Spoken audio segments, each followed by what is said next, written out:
어느 작은 마을에 철학과 자연을 사랑하는 영감님이 한 분 계셨습니다. 그의 이름은 노자. 그는 긴 수염을 휘날리며 가끔 길거리를 걸으며 마을 사람들에게 지혜를 전해주곤 했습니다. 그중 가장 유명한 이야기 중 하나가 바로 무의에 관한 것이었습니다. 어느 날 마을 사람들이 모두 모인 광장에서 노자는 이야기를 시작했습니다. 얘들아, 무의가 뭔지 아느냐? 사람들은 호기심 어린 눈빛으로 노자를 바라보며 고개를 끄덕였습니다. 그러자 노자는 마치 오래된 기억을 더듬는 듯한 표정으로 말했다. 예전에는 나도 일 잘하는 자로 수려한 명성을 떨쳤단다. 어떤 일이든 계획을 철저히 세우고 하나하나 실행했지. 그런데 어느 날부터 문제가 생기기 시작했어. 노자는 젊었던 시절 겪었던 이야기를 꺼냈습니다. 그는 자신의 해법으로 마을 문제를 해결하던 시절 오히려 자본과 싸움이 증가하는 것을 목격했습니다.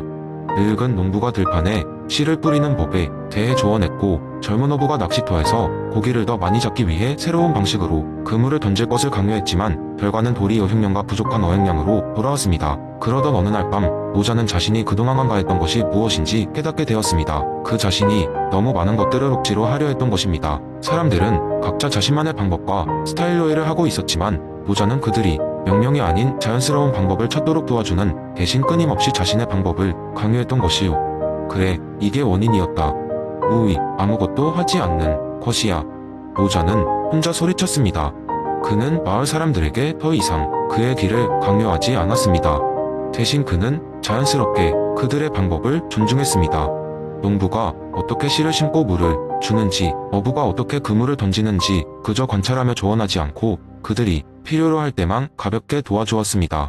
놀라운 일이 일어났습니다. 농부의 들판은 다시 무성해졌고 어부는 다시 많은 고기를 잡을 수 있게 되었습니다. 사람들은 서로 감사하며 협력하게 되었고 마을은 다시 평화롭고 조화로운 곳으로 돌아갔습니다.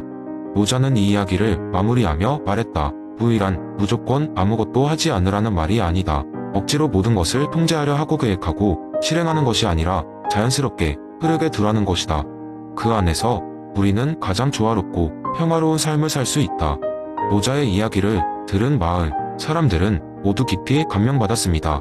그날 이후 마을은 더욱 평화롭고 사랑이 넘치는 곳이 되었습니다.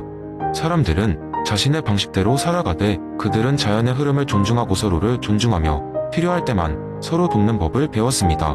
노자는 마을 사람들의 변화된 모습을 보며 흐뭇하게 미소 지었습니다. 삶이란 어쩌면 무의의 과정 속에서 자연스럽게 피어나는 꽃 같은 것일지도 모른다는 생각에 그는 더욱 깊은 평화를 느꼈습니다. 결과적으로 무의는 그들의 삶을 더욱 아름답고 조화롭게 만들어 주었습니다. 두 번째 이야기택의 이황과 이기원론에 관한 재미있는 썰을 전해드리겠습니다. 이 이야기는 택의 이황이 그 유명한 이기원론을 설명하기 위해 하루는 산속 작은 마을을 방문했을 때의 일입니다. 비 오는 날, 깊은 산속 작은 마을의 밝은 날은 찾아보기 힘들었습니다. 어르신들은 아침마다 안개 자욱한 거리를 걸으며 이야기하는 마을에서 유일한 문화, 생활을 즐기곤 했습니다. 어느 날 그들에게 특별한 이방인이 찾아왔습니다. 그 주인공은 바로 조선 성리학이 대가 퇴계 이황 선생님이었습니다. 그는 마을 사람들에게 자신의 철학을 쉽게 설명해주기 위해 일부러 이 먼 산골까지 발걸음을 한 것입니다. 그날 저녁 이황은 작은 마을의 중앙 멱자리에 모인 사람들 앞에서 두루마기를 펄펄거리며 등장했습니다.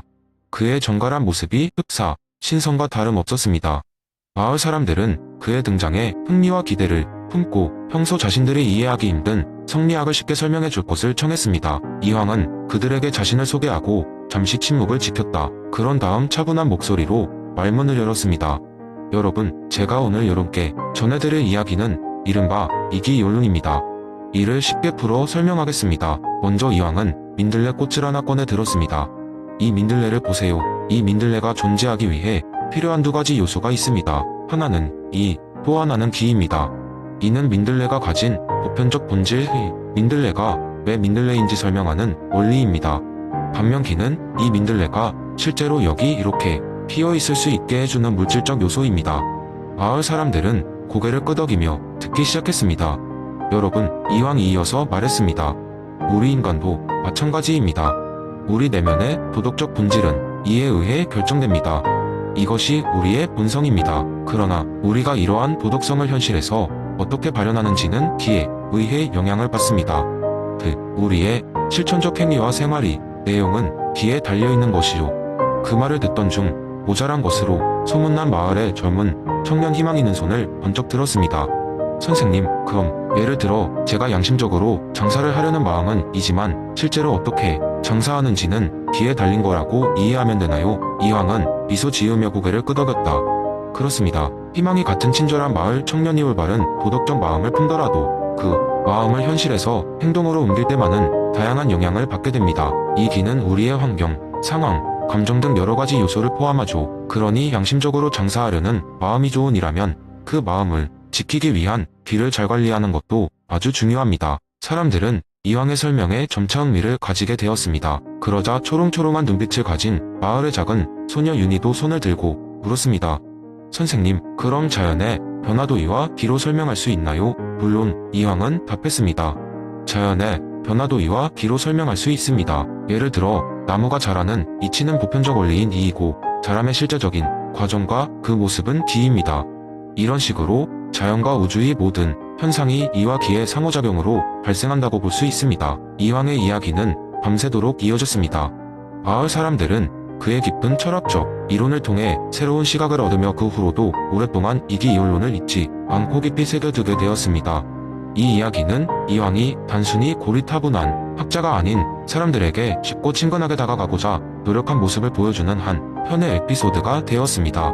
그날 이후 그들은 자신들의 삶에서도 이와 기의 조화를 이해하고 실천하려고 노력했습니다. 특별한 밤이었고 마을은 한층 더 지혜로워졌습니다. 이 이야기는 단지 재미있는 썰일 뿐이지만 대개 이황의 깊은 사상을 가볍게 남아 체험할 수 있는 기회가 되길 바랍니다.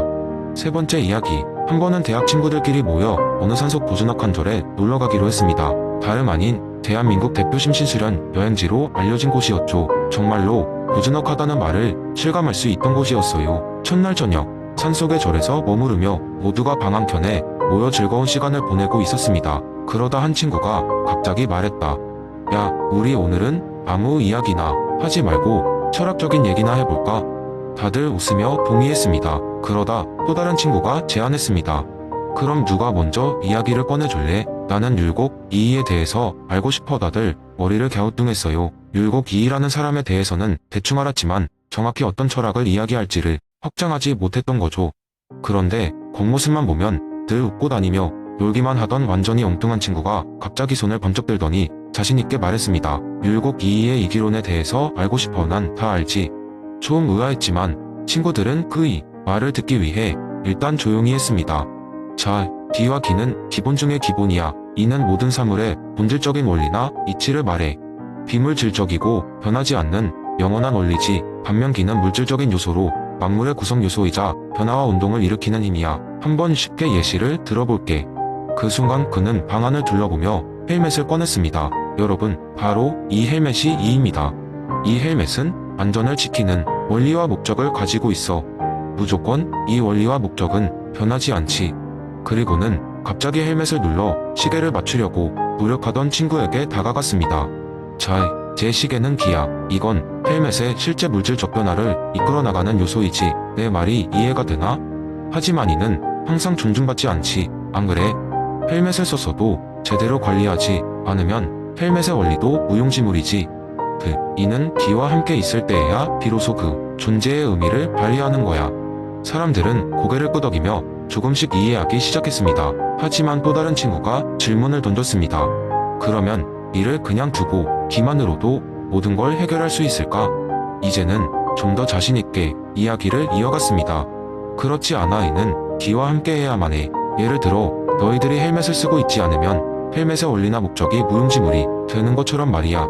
이야기를 듣고 모두가 물끄러미 창밖을 바라보았습니다. 달이 떠오르며 고요한 밤하늘이 멋지게 펼쳐진 산사의 풍경이 더더욱 신비롭게 느껴지던 순간이었습니다. 그러면서 한 친구가 혼잣말처럼 속삭여듭니다. 그래, 이를 존중하고 기를 활용하는 게 바로 우리가 살아가는 방법일지도 몰라. 무엇이든 본질적인 원리와 목표를 이해하고 그것을 현실적으로 구현하려는 노력이 중요하겠지. 그렇게 고요한 밤 이기론에 대한 이야기가 끝이 나고 모두는 생각에 잠깁니다. 오른쪽 향로에선 일정을 마치고 돌아온 스님의 향내가 퍼지며 방안을 은은하게 채우고 있었죠. 그렇게 철학적인 이야기로 가득 찬 밤은 어느새 깊어 저 멀리 아침 해가 서서히 떠오르려 하고 있었습니다. 그날 밤 우리는 율곡 이이의 이기론을 통해 통해 눈에 보이지 않는 깊이 있는 세상의 이치와 그 실체를 생각했습니다. 그리고 각자의 삶에 어떻게 적용할 수 있을까 고민하며 다시 일상으로 돌아갔습니다. 산사의 고즈넉한 밤, 그리고 철학 이야기로 가득했던 그 순간은 친구들 사이에서 오래도록 기억에 남았습니다.